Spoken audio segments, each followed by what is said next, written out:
pozdravljeni.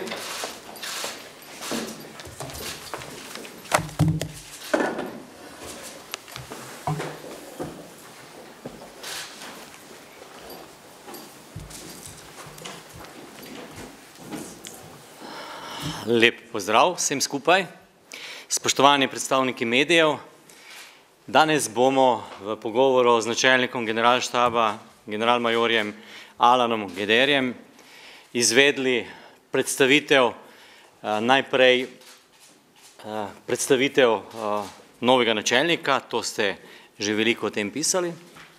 Neke posebne predstavitve nisem pripravil, zaradi tega, ker general je častnik Slovenske vojske z dolgoletno tradicijo v Slovenski vojski, z velikimi izkušnjami z mednarodnega okolja in predvsem velikimi izkušnjami na različnih poveljniških dolžnostih. Če boste potrebovali več informacij o njegovem CV-ju, najdete na naši spletni strani, tako da ne bi dolgovezil za današnjo novinarsko konferenco. In sicer današnji dan smo načrtovali, da izvedemo v treh sklopih, in sicer najprej bo generalmajor govoril o aktualnih razmerah, torej o stanju, predvsem na področju kadrov in stanju v Slovenski vojski, govorimo o preseku, ne o nekih drugih stanjih, potem bo predstavil vizijo njegovo, ki si je kot načelnik generalštaba o prevzemu funkcije zastavil, in na koncu, na zaključku, smo na voljo, načelnik bo odgovarjal na vaše vprašanja. Morda malo vozni red za popoldan, da lahko načrtujete. Načelnik generalštaba je danes na voljo za različne pogovore v vaših hišah. Televizija Slovenija je že izrazila prošnjo, tako da na Televiziji Slovenija bo general danes prisoten, ostali pa boste uredili s svojimi uredniki. Popoldan še je čas, če boste želeli, bo na voljo. Spoštovani general, izvolite. Hvala lepa. Hvala lepa. Lep pozdrav vam seveda in vašim poslušalcem in gledalcem.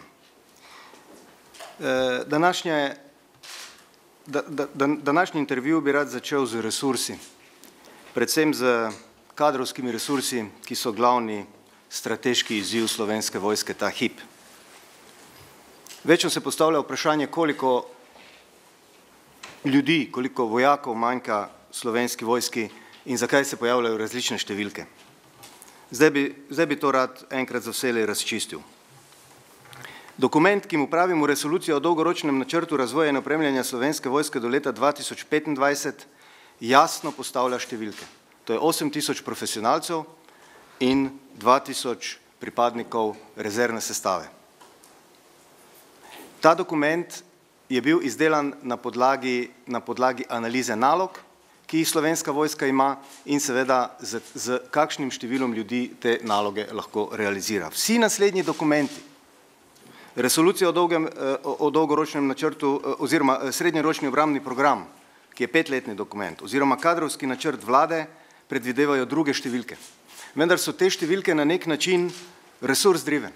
To pomeni, da nikoli nismo dosegali tiste številke, ki je bila potrebna za zakoni določeno realizacijo nalog, zato so se te številke spreminjale. Predvsem v kadrovskem načrtu vlade, kjer je številka najnižja, slišali ste jo 7245, če se ne motim, so posledice ZUJF-a zaradi zmanjševanja zaposlitve v javni upravi. Seveda naloge tem nižjim številkam niso bile nikoli reducirane, nikoli prilagojene. Zato se pojavljajo težave, ki jih Slovenska vojska ima, in od tod izvira tudi zadnja težava, ki smo jo imeli z Krevaljem. Torej, za normalno delovanje Slovenske vojske, če vzamemo v obzir te številke, nam manjka 1238 ljudi. To je številka, s katero mi operiramo, in pika. Seveda, ko vlada zagotovi resurse svoji vojski, ima tudi pravico zahtevati realizacijo vseh nalog. Moram pa poudariti, da so v Slovenski vojski trije segmenti. Govorimo o o stalni sestavi 8000 ljudi, govorimo o pogodbeni rezervi Slovenske vojske, ko govorimo o 2000 ljudeh in pa seveda govorimo tudi o strateški vojaški rezervi, ki v doktrini predvideva popolnitev do 25 000 ljudi. Tu imamo koncept, nimamo pa še nobenih stvarnih načrtov, kako to realizirati, kako to podpreti in kako to izvesti. Kakšne so pa trenutne popolnitve? Torej, stalna sestava Slovenske vojske je popolnjena za 6762 ljudmi danes in pa pogodbena rezervna sestava je popolnjena z 957 ljudmi. Nekaj o številu prihodov in odhodov iz Slovenske vojske v zadnjem času. V zadnjih 3 letih beležimo skupaj 379 izhodov več kakor prihodov. Kaj to pomeni? To pomeni, da smo leta 2015 izgubili oziroma zmanjšali Slovensko vojsko za 118 pripadnikov, leta 2016 za 112 in leta 2017 za 149. Kaj to pomeni za Slovensko vojsko? Za Slovensko vojsko to pomeni ogromno, ker govorimo o majhni vojski in majhna vojska izgublja 1,5 na leto, ki izginejo, ki jih ni, njihove naloge pa ostanejo. Torej, nekdo drug mora prevzeti te naloge in delati dvojno ali trojno delo. Nekaj o plačah, tudi plače so bile zadnje čase na tapeti in bi želel nekaj številk pojasniti, da ne bi bilo ugibanj. Začel bi pa s tem. V tistem trenutku, ko smo se v Sloveniji odločili, da bomo imeli profesionalno vojsko, smo se, nekateri verjetno ne vede, odločili, da bomo dali to profesionalno vojsko na trg, na neusmiljen trg delovne sile. In trg delovne sile je tisti, ki uravnava, koliko je treba plačati, da nekdo želi opravljati nek poklic. Povprečna izhodiščna plača vojaka, govorim seveda o bruto plači danes, govorim o izhodiščni plači vojaka, je 1087 evrov bruto. Izhodiščna plača podčasnika je 1128 evrov bruto. In pa izhodiščna plača častnika je 1337 evrov bruto. Govorim o izhodiščnih plačah, ne govorim o povprečnih plačah in ne želim, da narobe razumete, ker se te številke razlikujejo od številk, ki jih je ministrica povedala na odboru za obrambo. Ona je govorila o povprečnih vojaških plačah, o povprečnih plačah podčastnikov in o povprečnih plačah častnikov. In tiste številke, ki jih je tam navedla, držijo. In so drugačne. To je samo to, da ne pride do nerazumevanja. Kakšna je povprečna plača v celotni Slovenski vojski? Povprečna plača v Slovenski vojski je pa 1621,43 evrov. To pa je povprečje vseh zaposlenih v Slovenski vojski.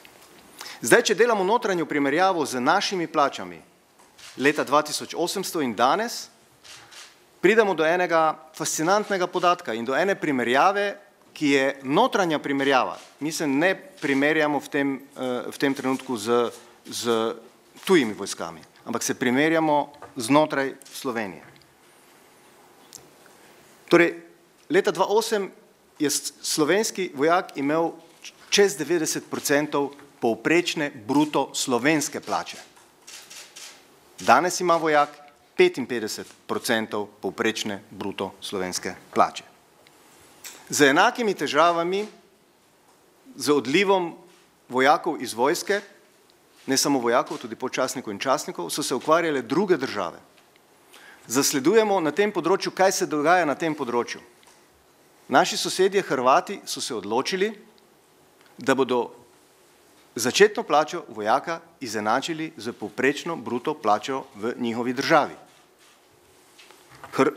Čehi, ki so imeli isti problem, pa mogoče še večji od Hrvatov, so se odločili, da bo začetna vojaška plača 126% povprečne bruto češke plače.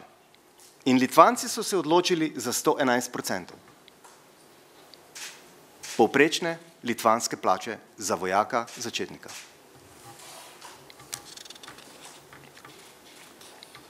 Koliko znaša povprečna mesečna bruto plača v Republiki Sloveniji, pa verjetno veste in si lahko sami preverite, po podatkih statističnega urada je to 1723 evrov bruto.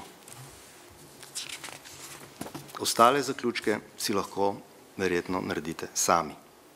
Nekaj o finančnem stanju proračuna v Slovenski vojski. Torej,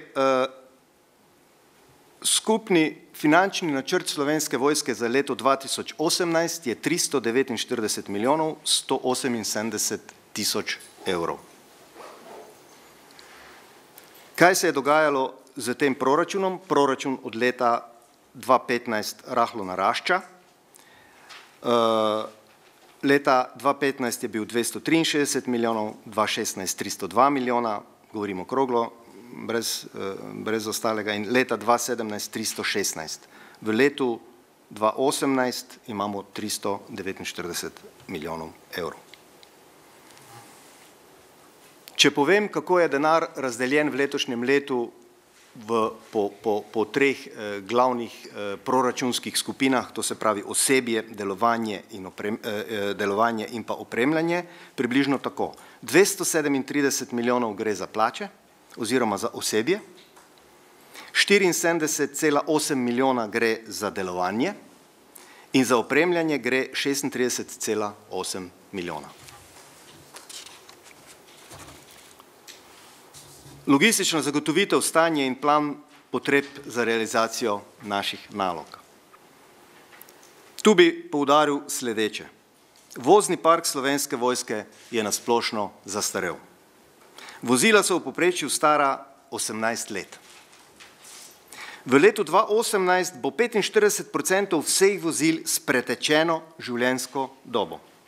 Nakup novih vozil po namembnosti in številu ne dosega števila izločenih vozil. Popolnjenost z osebnimi terenskimi vozili je 64%, s tovornimi pa 60%. Tanki M84 in BVP M80, vozila za izvleko, nosilci mostu, kot tudi vozila 4x4 so presegle življenjsko dobo 25 let. Letalska flota, helikopteri Bell 412, Bell 206 ter letalo Turbolet se približujejo izteku življenjske dobe. 25 oziroma 30 let. Potrebne bodo večje investicije za vzdrževanje njihove plovnosti v bodoče. Torej, številka, ki jo namenjamo za vzdrževanje, bo morala rapidno začeti naraščati, če bomo ta sredstva želeli obdržati v uporabi.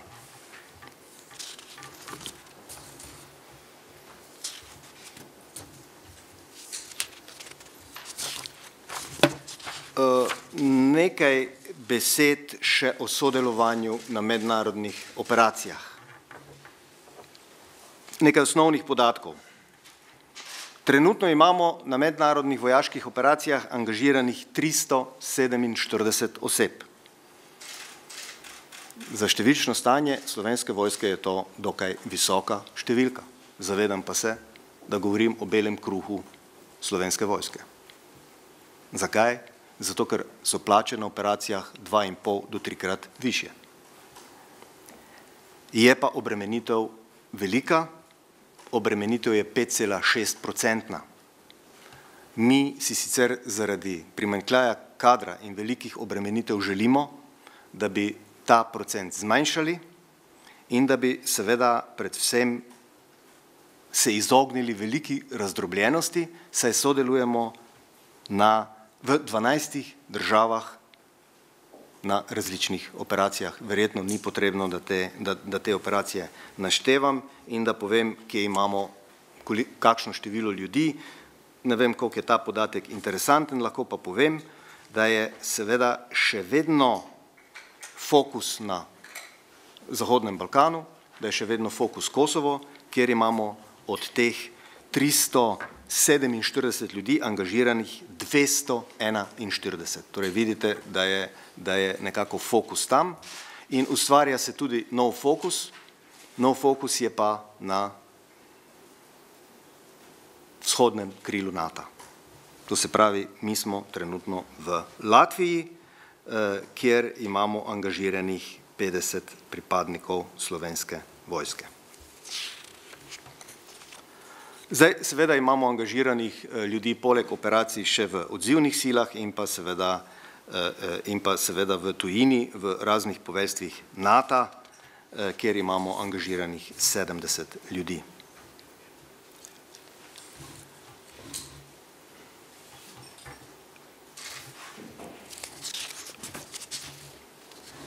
Stroški misij. Nekaj bi želel povedati o stroških misij. Ti so že zadnja 3 leta so nekako zelo podobna in se gibajo na 23 milijonov. Leto 15 je bilo to 23,34 milijonov, leto 16 23,36 milijonov in leto 17 23,09 milijonov evra.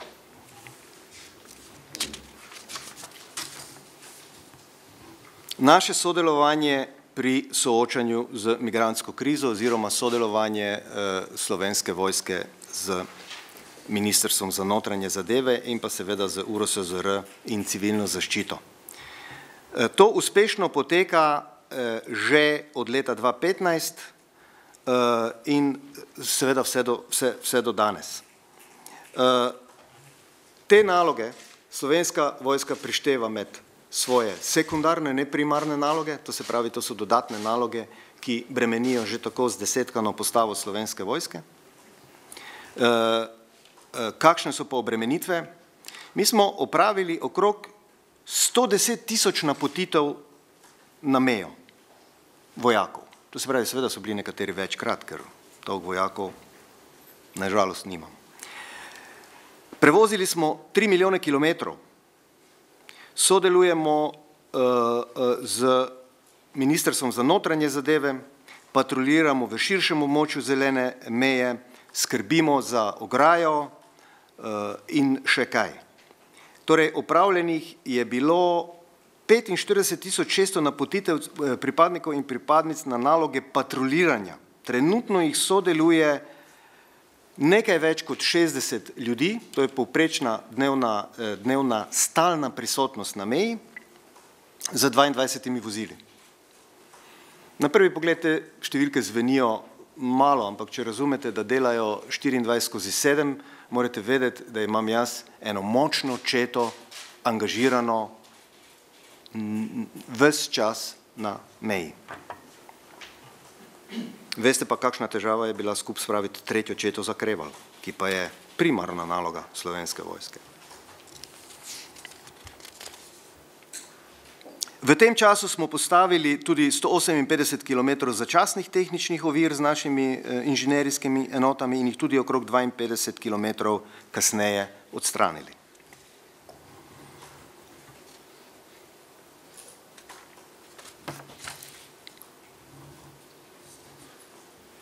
Ocena potrebnih finančnih virov za izgradnjo 2 srednjih bataljonskih bojnih skupin. Vem, da je to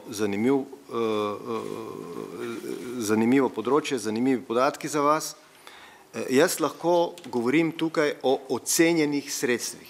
Torej, prosim, ne lovite me za številke, ko bodo te obelodanjene, številke natančne bodo obelodanjene takrat, ko bodo sklenjene pogodbe. Mi lahko govorimo samo o ocenjenih vrednostih. Ocenjena vrednost 2 bataljonskih bojnih skupin je 1,2 milijardi. 2 bataljonski bojni skupini bosta dokončno opremljeni po naših načrtih do leta 2030. Niso samo vozila 8x8 bataljonska bojna skupina, ampak je to artilerija, je to protizračna obramba, je to inženjerija, je to RKB-ov sredstva in vse ostalo, kaj za rodovsko bojevanje bataljonska bojna skupina rabi. 8x8 rabi samo bataljon. Bataljonska bojna skupina je bistveno kompleksnejša in večja enota, ki je sposobna izvajati samostojno bojevanje. Naj poudarim, da bataljonske bojne skupine, kot nekateri razlagajo v javnosti, mi ne kupujemo za NATO. Mi bataljonske bojne skupine kupujemo za nacionalno obrambo Slovenije v naslednjih 35 letih. Te dve bataljonski bojni skupini bosta hrbtenica nacionalne obrambe Slovenije v naslednjih 35 letih in jih bomo uporabljali ne samo za NATO, ampak predvsem za razvoj Slovenske vojske in pa za uporabo za nacionalno obrambo. Moja največja skrb je, da na osnovi že sprejete finančne projekcije ter predvidene razpoložljivosti finančnih virov po letu 2023 ugotavljamo, da se bo dinamika izgradnje tako prve kot druge srednje bataljonske bojne skupine bistveno upočasnila. Kar pomeni, da srednja bataljonski bojni skupini ne bosta dosegli zahtevane operativne zmogljivosti v zahtevanih časovnih rokih. Torej, finančni priliv ne podpira doseganje ciljev v predpisanem času.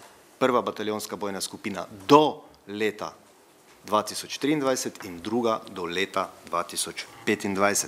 Zato bo verjetno potrebno spremeniti finančne načrte in dvigniti sredstva za modernizacijo.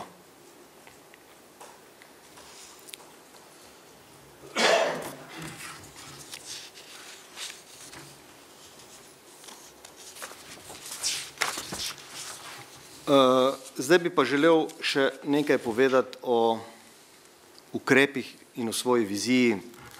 Svojo vizijo sem nekako razdelil na dva dela, svojo strateško vizijo, kako vidim delo v Slovenski vojski, nekako na dva dela. Na kratkoročne ukrepe za povečanje interesa za zaposlitev v Slovenski vojski, ki so izvedljivi takoj in v skladu z že obstoječo zakonodajo, in kaj je tisto, kar je potrebno narediti dolgoročno, in govorim o večjih sistemskih spremembah. Zakaj kratkoročni ukrepi? Dolgoročna vizija ni uresničljiva v časovnem okvirju nižjem od 2 let. Glede na trende in dogajanja v Slovenski vojski pa ugotavljamo, da bo v 2 letih kadrovska slika v Slovenski vojski tako slaba, da Slovenska vojska ne bo mogla izvajati večino svojih primarnih, kaj šele sekundarnih nalog. Kaj ti kratkoročni ukrepi predvidevajo? Torej, pripravili bomo v generalštabu predloge in jih bomo posredovali ministrici za obrambo, za obravnavo in sprejetje. Naštel bom 4. V skladu z zakonom o službi v Slovenski vojski, ki govori o deficitarnosti, to je drugi odstavek 59. člena zakona o službi v Slovenski vojski, bomo predlagali, da se poviša plača na vseh formacijskih dolžnostih pripadnikov Slovenske vojske, saj brez njihove popolnitve ni mogoče zagotoviti delovanja Slovenske vojske. Drugič, da vlada določi višino dodatka za dosegljivost v skladu s 55. členom zakona o službi v Slovenski vojski. Glede na naravo dela je veliko število pripadnikov Slovenske vojske ves čas v pripravljenosti in mora biti dosegljiva, kar jim ne moremo izplačati, ker ni določena višina. Da vlada na podlagi 58. člena zakona o službi v Slovenski vojski določi nove plačne razrede za formacijske dolžnosti pripadnikov Slovenske vojske, razen izhodiščnega, ki je določen za kolektivno pogodbo. Predlagali bomo, da se položajni dodatek poveljnikom vrne na raven pred uvedbo ZUJF-a. Zdaj bi vam pa rad še nekaj besed povedal o svoji viziji, ki je usmerjena v bodočnost. Prvič, dolgoročno in stabilno zagotavljanje potrebnih virov za Slovensko vojsko, ki bodo omogočali realizacijo vseh z zakonom določenih nalog. Slovenska vojska rabi zelo stabilno, dolgoročno financiranje, sisteme, ki jih kupujemo in nabavljamo, grejo leta in leta v bodočnost in ob nesigurnem financiranju je planiranje nabav praktično nemogoče. Nadaljevanje in dokončanje procesa profesionalizacije Slovenske vojske je pogoj za izvedbo te naloge je, da Slovenska vojska izstopi iz enotnega plačnega sistema javne uprave ter da se naravna in delo pripadnika upošteva pri določitvi naših plač in beneficij na račun odpovedi nekaterih pravic, ki jih državljani Slovenije sicer imajo. Vi veste, da profesionalni vojak mora biti pripravljen po dnevi in po noči, da sprejme nalogo, da gre na nalogo in da ne sme biti nič motečega, kar bi ga lahko pri tem zaustavilo ali bi se lahko skliceval, da tega ne more narediti zaradi različnih takšnih in drugačnih razlogov. Temu pravimo profesionalizacija Slovenske vojske. Mi smo v preteklosti imeli projekt Provoj, ki ga nismo uspeli uresničiti in so nekako vojaki ostali delavci v javni upravi z vsemi pravicami in dolžnosti, ki jih delavci v javni upravi imajo. Vojaške so drugačne. Tretjič, izboljšanje voditeljstva Slovenske vojske in s tem izboljšanje kohezivnosti in vojaške profesionalizacije le-te ter postavitev v ospredje sprejemanje odločitev in posledic le-teh. Poudarek bo na odgovornosti in etičnosti odločitev. Dvig motivacije v Slovenski vojski. Mi vemo, da v zadnjem času imamo probleme z motiviranostjo pripadnikov Slovenske vojske. Motivacija v Slovenski vojski ima prav posebno mesto. V profesiji vojaka ima prav posebno mesto. Vojak mora čutiti pripadnost in predanost vojski in poklicu. In to mora biti pomembno vodilo njegovega dela. Seveda, poleg dostojne plače. In pa bojna usmerjenost Slovenske vojske. Nekaj sem že govoril danes o tem. Rad bi pa poudaril, da izgradnja bojne usmerjenosti Slovenske vojske je izredno pomembna naloga, oblikovanje bojnega karakterja Slovenske vojske. Slovensko vojsko gradimo za njene primarne naloge, ki so bojevanje v najtežjih pogojih in s tem zagotavljanje obrambe Republike Slovenije. Sekundarne naloge, ki jih vojska upravlja tudi za državo in njene organe, ne moremo in ne smemo postavljati pred primarne naloge Slovenske vojske. Pripadniki Slovenske vojske v celotni verigi poveljevanja morajo razumeti, katere naloge so Slovenski vojski prednostne in jih na ta način z vso odgovornostjo tudi izvajati. Poudarjam, da je poslanstvo Slovenske vojske samo eno in popolnoma jasno. Uspešna obramba države pred agresijo v vseh pogojih, samostojno oziroma v sodelovanju z zavezništvom. Zdaj pa še nekaj o bataljonski bojni skupini in pa seveda o zelo popularnem Krevalu v zadnjem času. Po neuspešni pripravljenosti bataljonske bojne skupine po standardu Kreval sem sprejel sledeče odločitve. Kreval bomo ponovili po istih kriterijih in standardih, kot je bil izveden v februarju. Poveljniku sil sem ukazal, da mora narediti natančne analize novega načrta oblikovanja sil za izvajanje vseh nalog doma in v mednarodnem okolju v letu 2018. Nalogo mora izvesti na način, da jo konča do konca poletja tega leta, uspešno in da uspešno izvedemo Kreval, ki bo zagotovil izvajanje mednarodnih operacij, nemoteno v skladu z načrti za zagotovitev rotacije slovenskih kontingentov. Kontingenti bodo zamenjani v skladu z predhodnimi načrti in časovnicami. Izjema je KFOR, kjer se motorizirani četi podaljša delovanje za 2 meseca. Ostali del rotira po načrtih, preostali del in ostale rotacije pa tudi rotirajo po predhodno najavljenih načrtih. Bataljonska bojna skupina se mora v najkrajšem času popolniti na 100% z materialno-tehničnimi sredstvi in kvadri, torej ne več na 90, ampak na 100%. To bo velik izziv. Takoj začeti dopolnilno dousposabljanje za doseganje uspešnosti po Krevalu, v tem času enota ne sme opravljati nobene druge naloge. Zaradi kadrovskega primanjkljaja pri uspešni realizaciji vseh zadanih nalog sem ukazal poveljniku sil, da manjkajoči kader za naloge v domovini dopolni s poklicom PPRS, pogodbene rezervne sestave, pripadnike pogodbene rezervne sestave. Poudariti želim tukaj 2 dejstvi. Slovenska vojska in njeni pripadniki pri Krevalu niso namerno izvedli samoponižanja. Vojaki so svoje naloge opravili zavzeto in zavračam vsa namigovanja o tem, da niso znali izvajati temeljnih vojaških veščin kot posamezniki.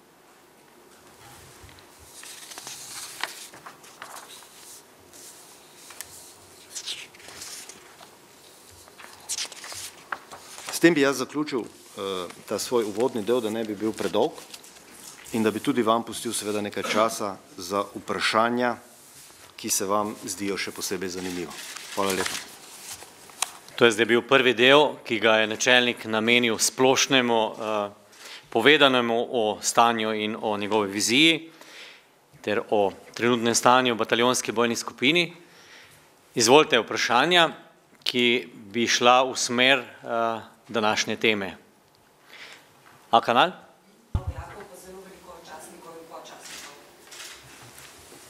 Hvala za to vprašanje. Ves čas iščemo notranje rezerve. Zadnja notranja rezerva, ki smo jo našli, je vpoklic PPRS. Upam, da bo odziv dober, da bo odziv velik, da bodo dojeli naši pripadniki PPRS, da jih tokrat resnično rabimo.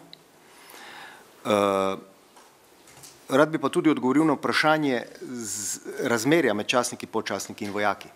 Torej, vojska je naredila načrt 8000 pripadnikov profesionalne sestave, kjer je jasno določeno število častnikov, podčastnikov in vojakov.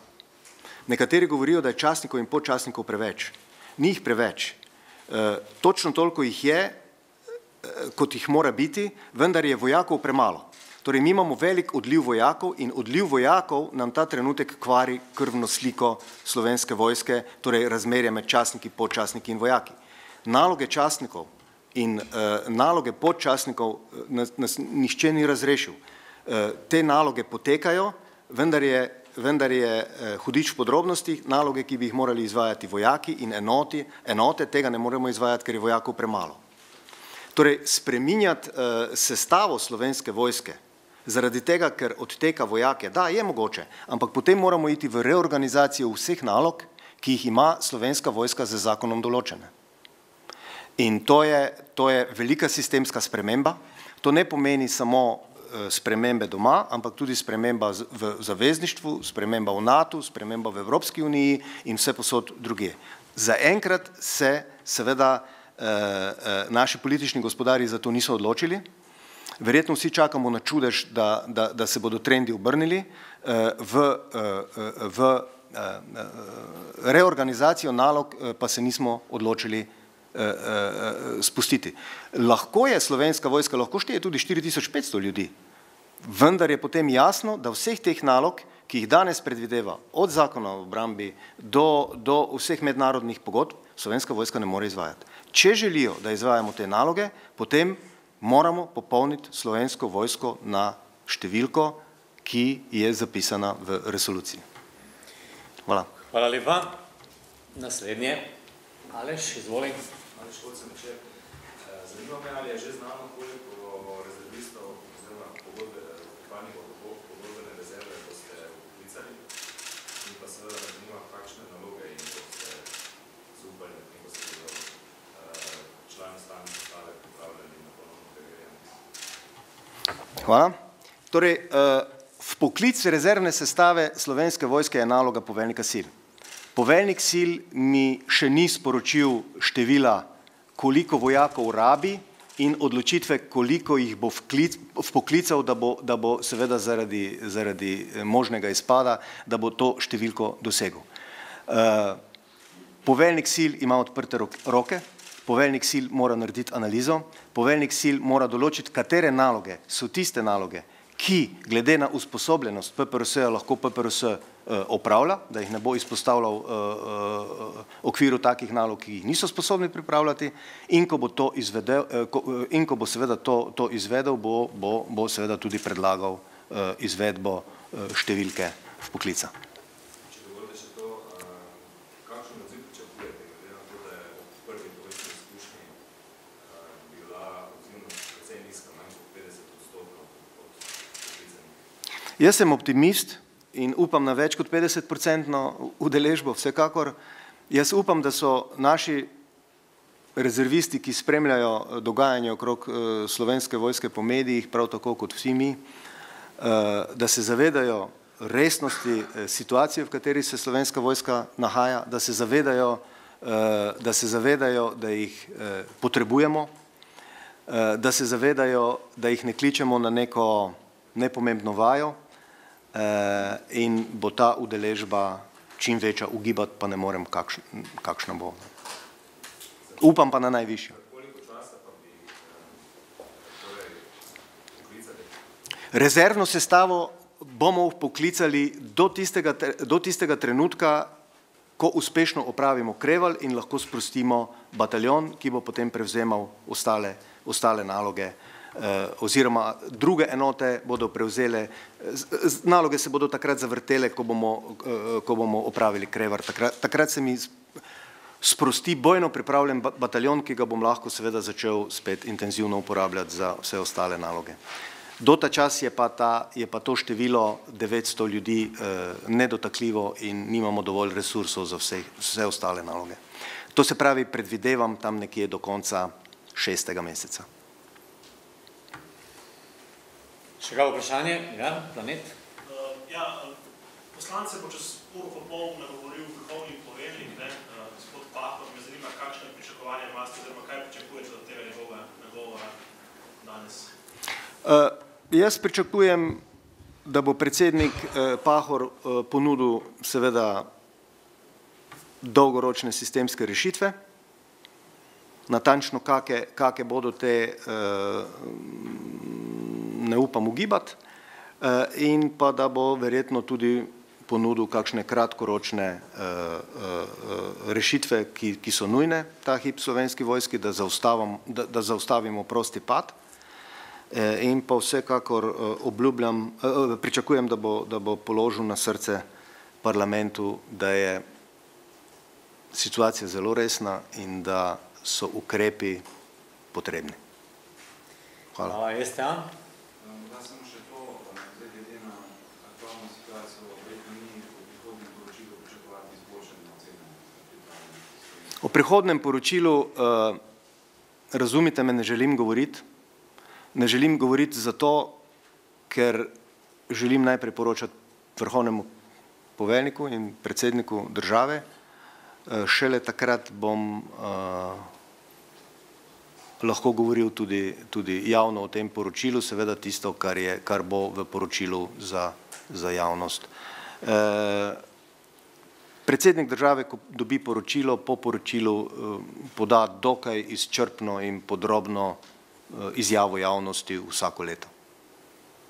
Samo še ena malenkost, nekateri ljudi so poročali o morebitnih menjavah kadrovskih v tem bloku, ki je izvajalo usposabljanje oziroma ki je padlo na testu, vam zanima, če so predvidene kakšne kadrovske menjave. Kadrovske menjave so bile predvidene in že izvedene. Zamenjal sem poveljnika polka in njegovega namestnika.